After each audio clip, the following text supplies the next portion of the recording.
শালার মাইসে কয় এটা হলো 300 ফিট। আমার তো বিশ্বাস ধরতে আছে না, আমার মনে হয় এটা আর বেশি হবে। দেখি একটু মাইপটা এন্তনি মাথা ধরি।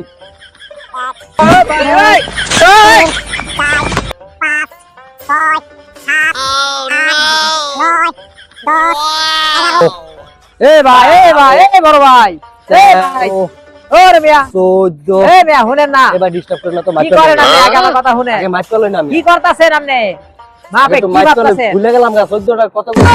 কি ভাবতাছেন আপনি? আরে ভাই এটা এত বড় এটা জায়গা বলে মাইসে কয় এটা 300 ফিট। হ্যাঁ। আমার ভাই বিশ্বাস হয় না যে এটা 300 জান আপনি ফিট। কি ভাবতাছেন? আমি মাইপটা দেখতেছি এটা কয়শো ফিট। মিয়া আপনি আইছেন কোন জায়গাতে? আপনি বাড়ি কই মিয়া? এই নিয়ে মাইসে কইতে আছে এটা মিয়া জায়গার নাম 300 ফিট, আপনি মাইবা 300 ফিট মিলাতে পারবেন মিয়া? এটা জায়গার নাম 300 ফিট মিয়া। কুমা ককি পাগল ছাগল কোন জায়গা? ধরে আমি তো মনে হচ্ছে দূর মিয়া জান 300 ফিট। আপনি এটা 300 ফিট, এত বড় জায়গা 300 ফিট হয় কেমনে মিয়া? আপনি বুঝেন না? ব্যাক কল কোন কার মিয়া? ঠিক আছে ভাই, ভুল হয়েছে আমারই।